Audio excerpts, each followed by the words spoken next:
Welcome friends, আমি সৌরভ। তো আমি এখন কথা বলবো ধ্রুব ব্যানার্জি পরিচালিত, দেব ইদিকাবাল অভিনীত তাদের নতুন আপকামিং সিনেমা রঘু ডাকাত, যেটা পুজোতে আসবে। অলরেডি পুজোর খেলা শুরু হয়ে গেছে এবং এই টিজারটা মানে ধূমকেতুর সঙ্গে অ্যাটাচ ছিল। তো যারা ধূমকেতু সিনেমাটা দেখছে তারা কিন্তু কালকেই এই টিজারটা দেখছে। তবে আমি চাইছিলাম যে ৩ টা টিজার একসঙ্গে আসলে রিভিউ করব। তবে কালকে ২ টা করছি এবং আজকে রঘু ডাকাতের আসলে টিজারটা রিভিউ করতেছি। যদিও হলে এই টিজারটার যে একটা ইমপ্যাক্ট ছিল বা যে একটা রিঅ্যাকশন ছিল সেটা কিন্তু কখনোই আপনি আপনার ফোনে কিংবা ল্যাপটপে দেখে সেটা বুঝতে পারবেন না। যেটা বড় পর্দায় এই টিজারটা যে একটা ভাইব ক্রিয়েট করতে পারছিল সেটি কিন্তু কখনোই আপনার ফোনে বা ল্যাপটপে হবে না। সত্যি বলতে টিজারটা জাস্ট ব্যাপক ছিল। ওয়ারকুলি মানে আপনি যে মুভিটারই কথা বলুন, তবে এই টিজারটা জাস্ট সবগুলোকে ছাপিয়ে গেছে। তো পুজোর যে লড়াইটা সেটা অলরেডি শুরু হয়ে গেছে এবং আমি বলব যে রঘু ডাকাতের সামনে টেকার মতো এখন পর্যন্ত কোনো সিনেমা আসে নাই এবং ভবিষ্যতে হয়তোবা দেবদা এর থেকে বড় কিছু নিয়ে আসবে।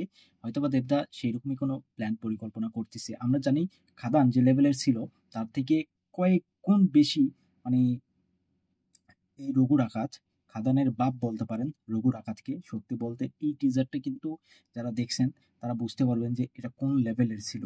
জাস্ট দুর্দান্ত একটা টিজার, ব্যাপক ছিল, ব্যাপক। তো সত্যি বলতে রঘু ডাকাতের এই টিজারটা যেভাবে শুরু হয়, মানে অনির্বাণ তার ভয়েস ওভারে কিন্তু রঘু ডাকাতের টিজারটা শুরু করা হয় এবং তিনি বলে যে রঘু মাডা সরি রঘু মা কালীর বেটা।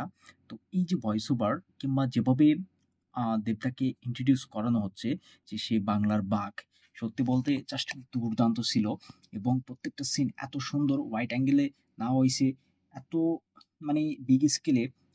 বলা যায় যে এই মুভিটাকে শুট করা হয়েছে। সত্যি বলতে এই মুভিটার জন্য তারা অ্যাকচুয়ালি প্রচুর পয়সা খরচ করছে, সেটা কিন্তু দেখলেই বোঝা যায়। তো একটা সিন আছে দেখবেন, দেবদা ঘোড়া নিয়ে আসতেছে পাহাড়ের মতো, সিনটাকে এত সুন্দরভাবে ডিজাইন করা হয়েছে। পিছনে এই চারটাকে আমরা দেখতে পাচ্ছি লাল হয়ে আছে, মানে চারদিকে কালো মেঘ। সত্যি বলতে দুর্দান্ত সিনগুলো যেভাবে ডিজাইন করা হয়েছে অসাধারণ ছিল। এখানে ভিএফএক্স এর কাজ ব্যাপক আর মিউজিকটা সত্যি দুর্দান্ত। এর পরবর্তীতে যেভাবে অ্যাকশন সিনগুলো শুরু হচ্ছে, অ্যাকশনগুলো কিন্তু দেখতে বেশ চমৎকার। বাংলাতে এরকম অ্যাকশন এর আগে হয় নাই, বা বাঙালি দর্শক, বাঙালি অডিয়েন্স এইরকম অ্যাকশন সিন এর আগে কখনো দেখে নাই। তো আমি বলব যে খাদান যে লেভেলের ছিল তার থেকে ফার ফার ফার বেটার কিন্তু রঘু ডাকাত, এবং খাদানের বাপ লেভেলের সিনেমা হচ্ছে রঘু ডাকাত। তো এই রঘু ডাকাত আসলে এই বাংলার বিনাশকে কিভাবে রক্ষা করে এটা আসলে আমরা দেখতে পাবো। তবে প্রত্যেকটা ক্যারেক্টারে কিন্তু এই টিজারটাকে দেখানো হয়েছে, প্রত্যেকটা ক্যারেক্টারকে ইন্ট্রোডিউস করানো হয়েছে। এই মুভিটাতে আমরা ওমকে দেখতে পাবো, ওম এস দুর্লভ রায়। তো তাকে যে লুকটা দেওয়া হয়েছে দুর্দান্ত ছিল, মানে অনির্বাণ তাকে এই মুভিটাতে সত্যি আমার ব্যাপক লাগছে। এখানে তার পারফরমেন্স সত্যি দুর্দান্ত ছিল। তিনি ধূমকেতুতেও ব্যাপক পারফরমেন্স দিয়েছে। বর্তমানে তার যে ক্যারিয়ার বা তার যে পারফরমেন্স, এটা বলতে হবে যে মাস বেটার। তিনি বেটার বেটার কাজ করে যাচ্ছেন একের পর এক। তো সত্যি বলতে তার লুক, কস্টিউম আমার খুবই ভালো লাগছে। অপরদিকে দেবদা জাস্ট, মানে আপনি বুঝতে পারতেছেন না, হলে এই টিজারটা জাস্ট ১ মিনিট ৪৭ সেকেন্ডের একটা টিজার আসছিল, মুভিটার সঙ্গে অ্যাটাচ ছিল। হলে যে রিঅ্যাকশন, পাবলিক রিঅ্যাকশন, সত্যি বলতে মানে যারা দেখে নাই তারা বলতে পারবে না যে হলে কি অবস্থা হয়েছিল। হয়তোবা ওয়ার কুলি মুভিগুলোর ভিতরে যে অ্যাকশন সিন রাখা হয়েছে কিংবা দর্শককে যে মজা দেওয়ার চেষ্টা করছে তারা, সেটা হয়তোবা এই ছোট্ট একটা টিজার তার থেকে বেশি বেশি মজা দিয়েছে দর্শককে। তো আরেকটা বিষয় যেটা আমি লক্ষ্য করলাম, প্রত্যেকটা ক্যারেক্টারকে কিন্তু খুব সুন্দরভাবে কস্টিউম করা হয়েছে। তাদের লুক ডিজাইন কিন্তু খুবই সুন্দর হয়েছে। মানে রূপা গাঙ্গুলি ডাকাত মা, তাকে যেভাবে কস্টিউম করানো হয়েছে বা তার যে ফেসিয়াল এক্সপ্রেশন বলুন কিংবা তার বডি ল্যাঙ্গুয়েজ, মানে সত্যি বলতে তার ভিতরে না একটা মানে সেই ব্যাপারটা রয়েছে। ডাকাতের মা সেই ব্যাপারটা কিন্তু লক্ষ্য করা যায়। ইভেন মানে একটা ভয়ঙ্কর লুক। আপনি তাকে দেখে ভয় পাবেন যে এই ক্যারেক্টারটা মেবি অনেকটা ভয়ঙ্কর হবে। সেইভাবেই কিন্তু টিজারটাকে ডিজাইন করা হইছে এবং প্রত্যেকটা ক্যারেক্টারকে ইন্ট্রোডিউস করানো হচ্ছে। এবং এর পরবর্তীতে আমরা সৈনী সরকার তাকে দেখতে পাচ্ছি। মানে সে অ্যাকশন করতেছে ভাবুন, মানে তাকে যেভাবে প্রেজেন্ট করা হয়েছে সত্যি এটা দুর্দান্ত ছিল। তো পুজোতে আমার যতটুকু মনে হয় রঘু ডাকাতের সামনে কোনো মুভি টিকতে পারবে না। পুরো বাংলাকে একাই গিলে খাবে রঘু ডাকাত।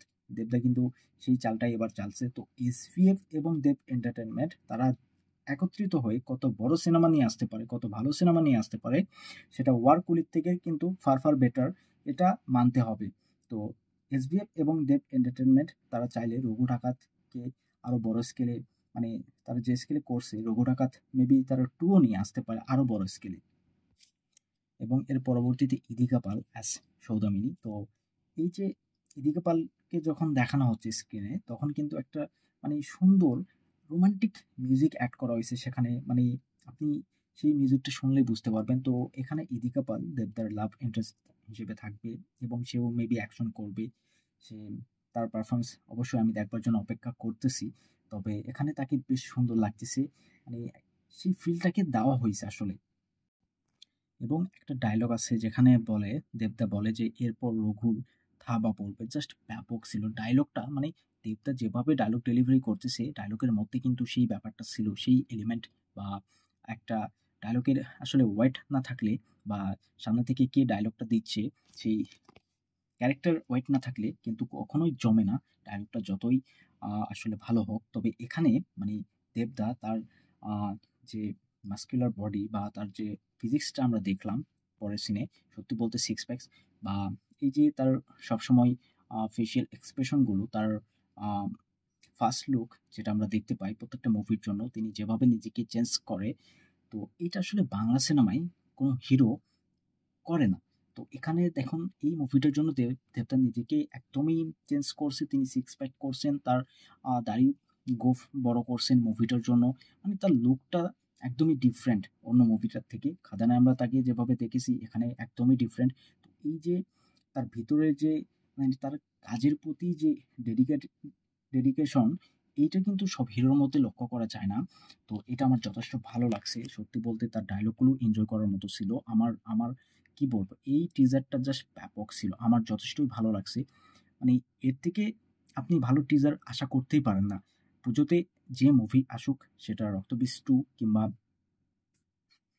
'দেবী চৌধুরানী', যে মুভিটাই আসুক, সত্যি বলতে দেবদার হাতে মার খাইতে হবে প্রত্যেকটা মুভিকে। এটা কিন্তু দেবদার চ্যালেঞ্জ বলতে পারেন। দেবদা কিন্তু মানে সেই চ্যালেঞ্জটাকেই নিয়েছে এসবিএফ এবং দেব এন্টারটেইনমেন্ট ভেঞ্চার্স। তো তারা কিন্তু কোথাও গিয়ে মানে মাঠটাকে একদমই ছেড়ে দেবে না। তো 'রঘু ডাকাত' সত্যি বলতে এই টিজারটার সামনে কোনো টিজার হয় না। আমার যতটুকু মনে হয়। আমার টিজারটা সেই লেভেলেরই লাগছে সত্যি বলতে। এবং শেষ ভাগে মানে ডাকাত যে গানটা আসলে ইউজ করা হয়েছে এবং যে মিউজিকটা ছিল দুর্দান্ত। তো মেবি ৩ টে ডান্স নাম্বার থাকবে, যে ডান্স নাম্বারের ছোট, ছোট ক্লিপ আমাদেরকে টিজারটাতে দেখানো হয়েছে। হয়তোবা ট্রেলারে আমরা আরো বড় ক্লিপ দেখতে পাবো।